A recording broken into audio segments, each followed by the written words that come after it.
Let's turn to Colossians 3, one verse. Colossians 3 and verse 5, a warning by Paul to the congregation. He says, "Mortify therefore your members which are upon the earth, fornication, uncleanness, inordinate affection, evil concupiscence, and covetousness, which is idolatry."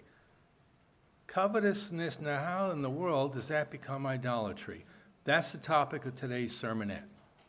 Now, when you look at the words, okay, you start with that. Covetousness is Strong's 4124. It's greedy, desire for more, avarice, and covetousness. In fact, God warns us. He's got a whole commandment, the 10th one, warning about covetousness. Now, idolatry. That is Strong's 1495, which means literally image worship. And its worship also means worship of false gods. Now, God has a commandment for that. He states in the second commandment, not only do we not make idols, but in the second commandment he says, don't bow to them nor serve them. Idolatry technically is making anything other than God, making anything we have, think, possess, etc., into God, which is not God. It's a false God. Knowing that, how come Paul is saying covetousness is idolatry? Well, let's start with what an idol is. What is an idol? Thousands of years ago, it was a statue carved out of wood, stone, whatever. But an idol, really, when you look it up, it means something that you worship, but also means something that you greatly love and admire. That's where covetousness starts to look very interesting. And in fact, an idol is something we love, adore, and are devoted to. In fact, it grows to become more to us than God. That's what the pagans did 3,000 years ago, and you think it would be different today? Not really. Just because there isn't a physical statue doesn't mean we don't have idols. I'm going to get into some aspects of current events. I'm also going to talk about myself, some lessons I learned about covetousness, and then analyze where does covetousness and idolatry tie together. Now, we'll start with America. There has been a disturbing change in American history amongst the Protestants. In multiple Protestant megachurches, the new gospel that we're hearing is not so much the Bible, we're hearing the prosperity gospel. That started in 1947. Oral Roberts started preaching something that he called the blessing pact. Oh, if you give, God's going to give you and bless you. You just give more and God gives you more prosperity. And after all, that grew into the prosperity gospel that we're hearing in the mega churches now. It's God's will that we become rich. It's God's will that we prosper. It's God's will that we have all these things. So instead of crosses, it's Cadillacs, okay? Americans are being taught that physical gain is more important than righteousness instead of putting away sin, of bad behavior, of growing in righteousness and in serving. So what's happening is the teaching is that God is there to make us rich, and we're not there to overcome or serve. Those are old-fashioned ideas. In fact, in the Protestant world, more and more, when you're preaching putting wealth ahead of real Christianity, kind of doesn't sound like the Sermon on the Mount anymore, does it? One of the recent megachurch preachers preaches that God wants us to have our best life now. In some parts of the world, that is not an easy thing with persecution. Greed and avarice have become so powerful that we can be obsessed, more important than with God's teaching. Multiple writers in America in the 21st century have been warning us that, quite frankly, we're a materialistic country. People that come from dangerous parts of the world, third world countries that are in danger of their lives, they come here and they hear about us and they kind of just shake their heads. They know what's important when they know there's blood in the streets, and sometimes it's even theirs. Versus we're caught up in the physical things. We're caught up in prosperity. We're caught up in, let's see, the flat screen TV, the games. It's very interesting. We had a warning from our pastor Friday afternoon, the email warning us about where's our priorities.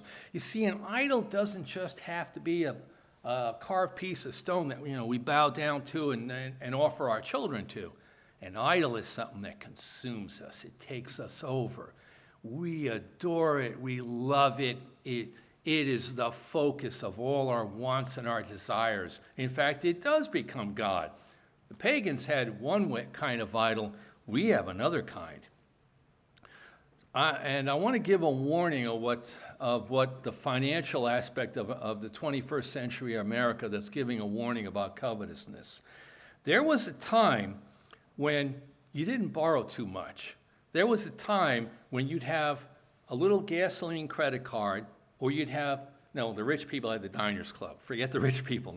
But just a little gas card, or the rich would have the American Express card or Diners Club. But the very first general purpose credit card was Bank Americard, 1958. That only came out with maybe, I think it was $500 credit limit.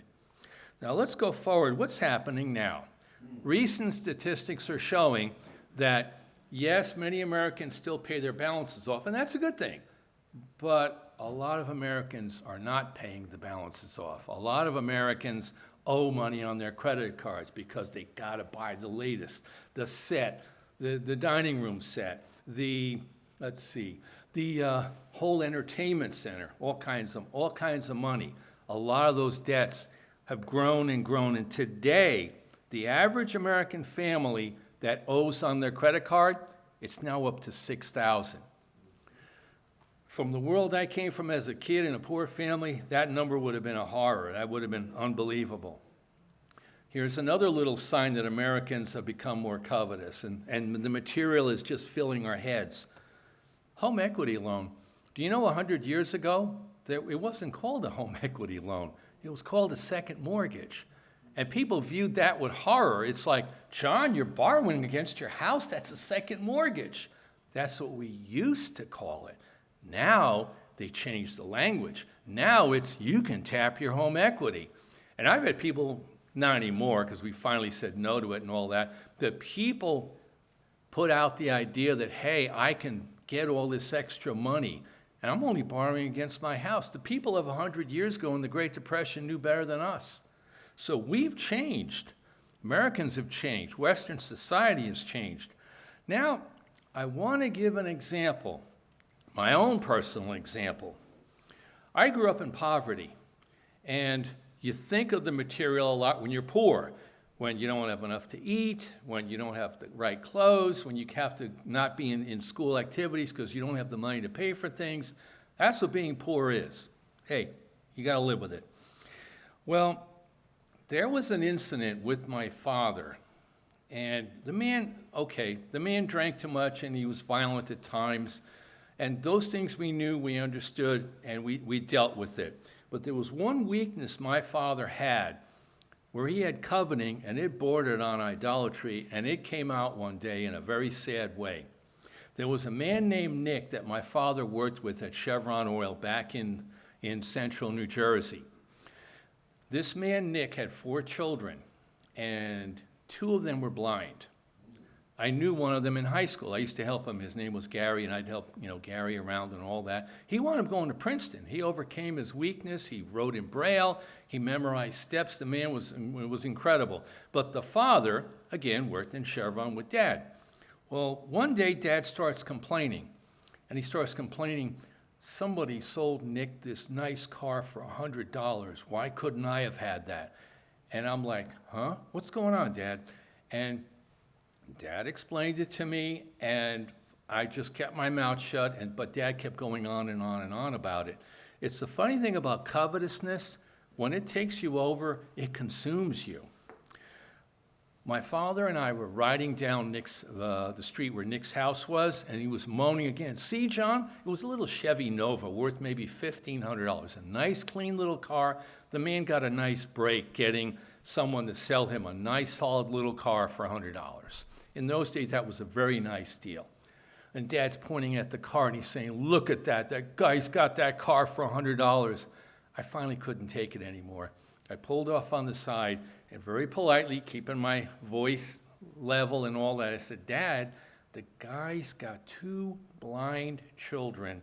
Can't the poor guy have a nice break in life? Can't somebody do something nice? They have pity on the guy.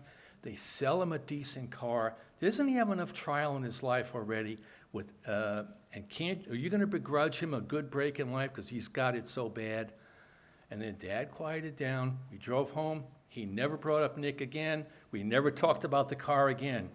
But that whole idea, when you covet something, it consumes you, and it's so powerful.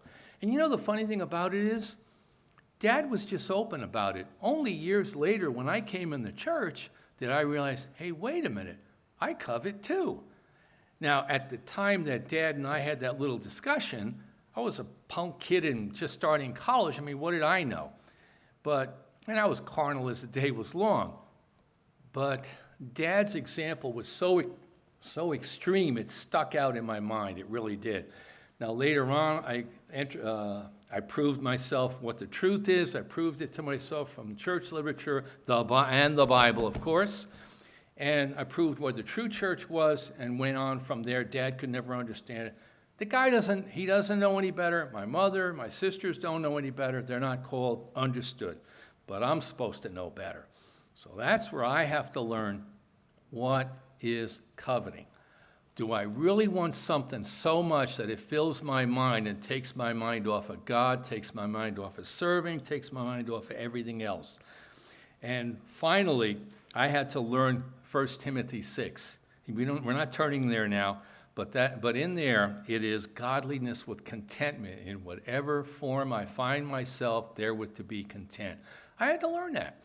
And over the years being in church, once in a while, I would remember that conversation I had with Dad, and I would think, John, you don't want to go there. You don't want to start thinking that way, because you see, God's getting us to change our hearts and our thinking. It isn't just a piece of wood or stone or something you bow to. It's a way of thinking, and it's a way of motivation. So eventually, here's coveting. Once it takes me over, it's practically like a worship. And here's a biblical example you can look up sometime. Remember, David and Bathsheba. Of course, David wanted that other man's wife. We know that one. But how about his son? Amnon wanted Tamar so bad. You can look up 2 Samuel 13 and look up that example. He couldn't even think of something else. It totally took him over. It's a really strong example.